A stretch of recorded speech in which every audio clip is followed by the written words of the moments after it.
For years, watch brands like Longines, Tissot, and Seiko bet everything on rising prices, scarcity, and the promise that you would always want just one nice watch.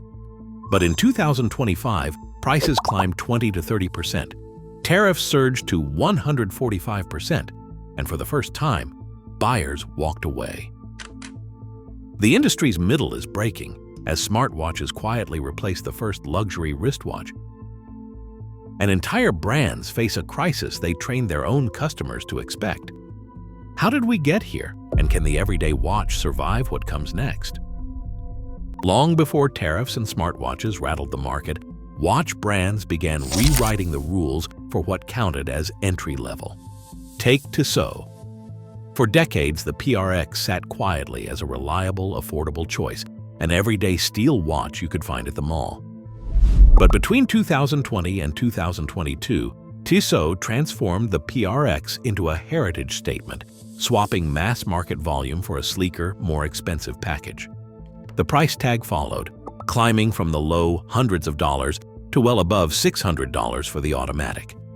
Scarcity became part of the pitch, with boutiques and online shops selling out of popular models, fueling the sense that this was now something special, something you had to chase. Seiko played a different game, but landed in the same place. In 2019, the brand quietly discontinued the SKX007, a cult classic that had defined affordable mechanical watches for a generation. Its replacement, the Seiko 5 Sports, looked the part but carried a higher price. Entry buyers found themselves facing $300 and up instead of the familiar $200 territory. For many, the new models felt like a step up in cost, without a matching leap in quality or utility. The message was clear: the old bargain was gone. Longines, meanwhile, took its Hydro conquest and pushed it steadily upmarket. Since 2020, retail prices for the Hydro conquest have risen by 20 to 30%, with some models now listing above $1,500. Online, secondary markets like Chrono24 show a flood of listings between 2021 and 2024, and prices there have started to compress, proof that buyers are feeling the squeeze. The Hydro Conquest, once a go-to for a first nice Swiss watch, now sits in a price band that feels less accessible and more aspirational. Across these brands, the playbook was the same: raise prices, limit supply, and hope that buyers would stretch. But as each step up the ladder made the entry less inviting, fatigue set in.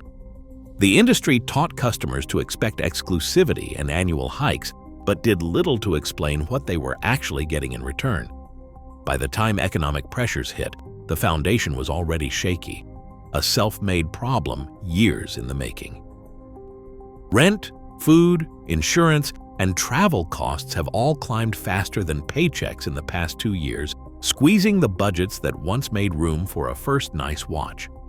In this climate, mechanical watches, especially in the $500 to $2,000 range, have quietly slipped from everyday purchases to rare splurges. One independent retailer in Chicago puts it plainly: "We used to see young professionals come in after a promotion ready to buy a Seiko or Tissot. Now most just glance, ask about Apple Watches, and leave." The traffic is there, but the sales are not. Industry numbers echo this shift. Swiss watch employment fell by 1.3% in 2025, the first drop since the pandemic. That is 835 jobs lost in a single year, jobs that depended on steady sales at the entry and mid-level. Export figures tell the same story. By October 2025, overall Swiss watch exports had slipped 1.6% to 21.2 billion francs, with the mid-range segment, watches priced between 500 and 3,000 francs, accounting for more than 80% of that decline. Swatch Group, which owns brands like Longines and Tissot, reported a 14.3% drop in sales for the first half of 2024, with the pain falling hardest on affordable and mid-tier models. For buyers, the math is simple. Experiences like travel, dining out, and concerts feel more rewarding than another object on the wrist. In a recent survey, young adults ranked memorable experiences as a higher priority than personal luxury goods. The old logic of stretching for a Swiss automatic no longer adds up when every dollar is spoken for elsewhere. Even those with the means are thinking twice. A 28-year-old software engineer in Austin described skipping a Longines for a Garmin, saying he wanted something he would use every day, not just on special occasions. The price gap made the decision easy. If you are interested in the business side of watches, the numbers, the stories, the tough choices, hit like and subscribe. And in the comments tell us, is your next wrist purchase going to be a traditional watch or a smartwatch?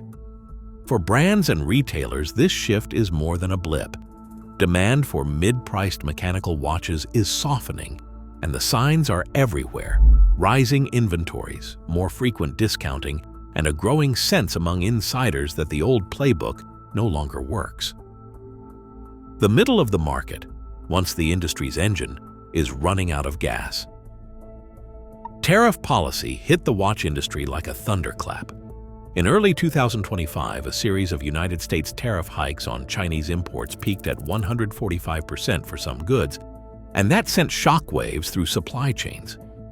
For mechanical watches assembled or sourced from Asia, especially those in the 800 euros to 2,000 euros range, the immediate response was a frantic rush to front-load inventory.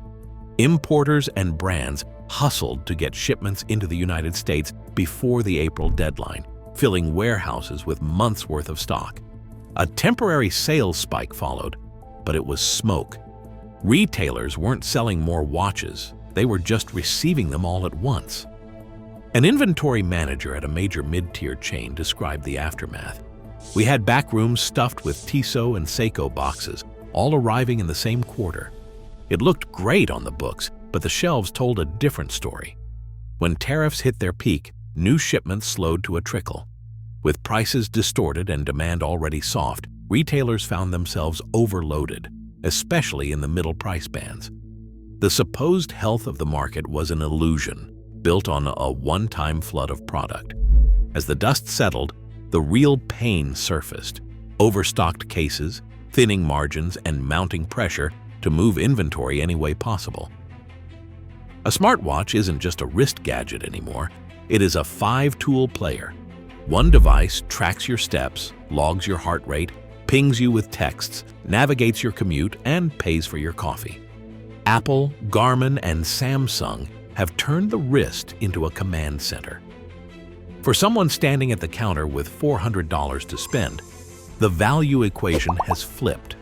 Instead of a mechanical watch that tells time and maybe sits in a drawer, a smartwatch offers health tracking, tap-to-pay, GPS directions, and instant notifications, features that get used dozens of times a day. The math gets even sharper when you factor in cost per use. A smartwatch's price stretches across every workout, every run to the store, every late-night message. Meanwhile, a mechanical watch in the same price range asks you to pay more for less utility, and then pay again every few years for servicing. Ask a first-time buyer why they chose a smartwatch over a Tissot or Seiko, and the answer isn't about loving technology. It's about getting the most for their money, especially when every dollar counts. The first nice moment is being replaced by a practical decision, one that puts daily function ahead of tradition. The middle of the watch market has split wide open. On one side, the winners are clear. Ultra-high-end brands, those whose prices start where most wallets stop, have weathered the storm. Their buyers treat watches like jewelry or art and are less affected by tariffs or economic swings. Smartwatches now own the everyday wrist. Smartwatches keep taking share, driven by buyers who want daily utility and who see little reason to pay more for less. Pre-owned platforms are thriving as well. As new watch prices climb and discounts become more common, more buyers turn to the secondary market looking for value and flexibility. On the other side, the losers are just as obvious. Entry-level and mid-priced mechanical brands, once the default choice for a first nice watch, now struggle to move inventory. Retailers, especially those loaded with unsold stock from $500 to $2,000, face shrinking margins and tougher decisions about what to order next. Brands without a clear identity caught between tool watch, luxury object, and tech device, find themselves adrift. The center that once held the industry together is now the weakest link. Right now, the middle tier of watchmaking stands on unstable ground, as tariffs, inflation, and shifting habits redraw the map. For every brand squeezed out, a new reality takes hold. Utility wins, nostalgia loses. The wrist is still prime real estate, just no longer guaranteed for tradition. What's your move?